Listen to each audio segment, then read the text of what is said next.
So you've probably heard about the new defense pact that was just announced between Saudi Arabia and Pakistan. But what if that official story isn't the whole story? Welcome to The Explainer.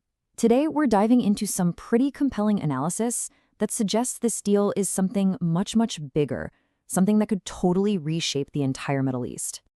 Yeah, on the surface, it looks totally straightforward, right? Just another defense agreement. But the analysis we're digging into today paints a very different picture.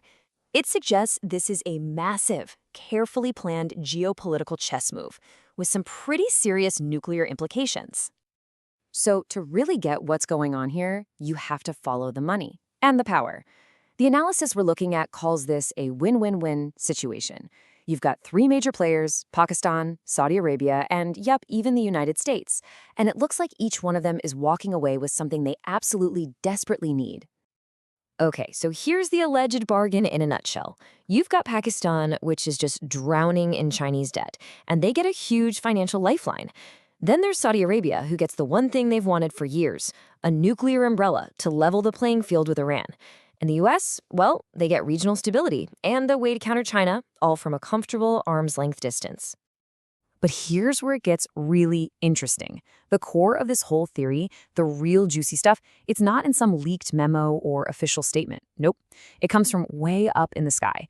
We're talking about satellite images of two very mysterious, very similar-looking facilities, thousands of miles apart. Okay, so our journey starts in Pakistan, at a well-known nuclear site in a place called Kanpur. It's north of Islamabad, it's heavily fortified, and it's right near some critical weapons factories. This place, this is our baseline. This is Exhibit A. All right, I want you to really pay attention to the details here because they are absolutely crucial. Look at the specific layout, the way the buildings are arranged. See those huge tunnels going right into the mountainside? And check out the defenses. We're talking serious surface-to-air missile sites. Got it? Okay, burn these features into your brain. Okay, you ready? Let's jump thousands of miles away to a remote spot in the Saudi Arabian desert. Right near an ancient heritage site, there's this other mysterious facility. Officially, oh, it's just for testing rockets. Nothing to see here. But when you start to look a little closer, this is what the analysis calls the smoking gun. I mean, wow. When you put the satellite images next to each other, the similarity is just staggering. We're not talking kinda looks like it. The layout is described as an exact carbon copy. The fortified buildings, those massive tunnel entrances burrowing into the mountain, it's all there.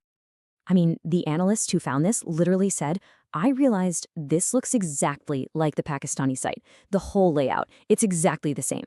The match is so perfect, it's like they're mirror images. And what does that tell you? This points to a level of cooperation that is way, way beyond just a simple defense pact. So, what does this all mean for that defense pact we started with? Well, this visual evidence suggests that the groundwork for this whole thing was being laid long, long before any officials signed any papers. It's like the entire infrastructure was already built, just sitting there, waiting for the right moment to flip the switch.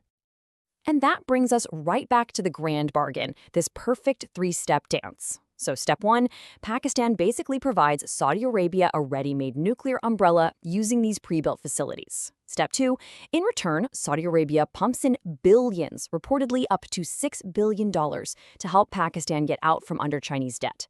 And step three, this whole thing pulls Pakistan back into the U.S. sphere of influence. Everybody gets what they want.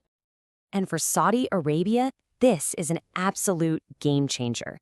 If this theory is right, it instantly vaults them into a whole new level of power in the Middle East. It gives them the one thing they've been missing, the one thing they need to counter Iran and to sit at the table as an equal with Israel. And that's a credible nuclear capability. A move this big doesn't happen in a vacuum. It creates shockwaves. And that raises a huge question for the other major power in the neighborhood, Pakistan's longtime rival, India. How are they going to react to this? So, let's say a conflict breaks out between India and Pakistan. Does this new pact mean Saudi Arabia is going to jump in with military aid? Well, according to this analysis, that's a hard no. It's highly unlikely. And the reason comes down to one simple thing: money. Saudi Arabia has over $50 billion in trade with India. They are not going to risk that. And here's the really clever part.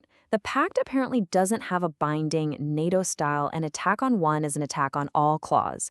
That's the key. It gives Saudi Arabia a perfect out. So their response would probably be limited to some strongly worded statements and, yeah, probably some more financial support for Pakistan. But boots on the ground? Not going to happen.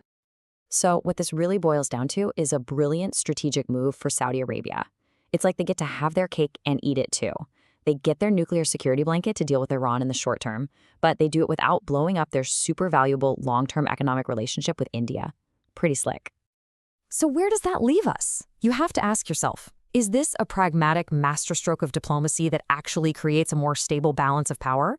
Or is it a really risky gamble that just kicks nuclear proliferation into high gear, all while hiding behind a defense pact? That's the big question, and for now, the answer seems to be hidden somewhere out there in the desert.